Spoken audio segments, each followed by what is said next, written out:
Do we need theatre? That's the question thousands of professionals disappointed in theatre and millions of people who are tired of it are asking themselves. What do we need it for? In those years when the scene is so insignificant in comparison with the city squares and state lands, where the authentic tragedies of real life are being played. What is it to us? Gold-plated galleries and balconies into theatre walls. Velvet armchairs, dirty stage wings, well-polished actors' voices. Or vice versa, something that might look apparently different, black boxes stained with mud and blood, with a bunch of rabid naked bodies inside. What is it able to tell us? Everything. Theatre can tell us everything. How the gods dwell in heaven, and how prisoners languish in forgotten caves underground, and how passion can elevate us, and how love can ruin. And how no one needs a good person in this world, and how deception reigns. And how people live in apartments while children wither in refugee camps, and how they all have to return back to the desert, and how day after day we are all forced to part with our beloveds. Theatre can tell everything. Theatre has always been, and it will remain forever. And now in these last 50 or 70 years, and particularly necessary, because if you take a look at the public arts, you can immediately see that only theatre is giving us a word from mouth to mouth, a glance from eye to eye, A gesture from hand to hand and from body to body. It does not need any intermediary to work among human beings. It constitutes the most transparent side of light.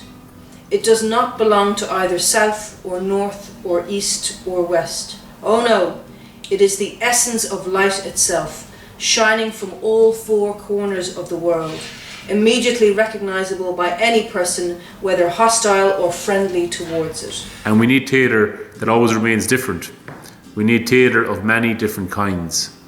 Still, I think that among all possible forms and shapes of theatre, its archaic forms will now prove to be mostly in demand. Theatre of ritual forms should not be artificially opposed to that of civilized nations. Secular culture is now more and more emasculated. So-called cultural information gradually replaces and pushes out simple entities, as well as our hope of eventually meeting them one day. But I can see it clearly now. Theatre is opening doors widely. Free admission for all and everybody. To hell with gadgets and computers. Just go to the theatre. Occupy whole rows in the stalls and in the galleries. Listen to the word and look at living images. It's theatre in front of you. Do not neglect it, and do not miss a chance to participate in it. Perhaps the most precious chance we share in our vain and hurried lives. We need every kind of theatre.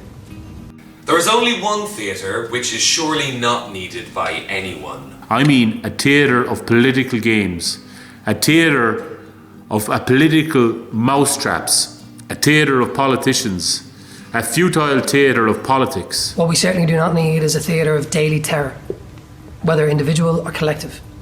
What we do not need is a theatre of corpses and blood on the streets and squares, in the capitals or in the provinces.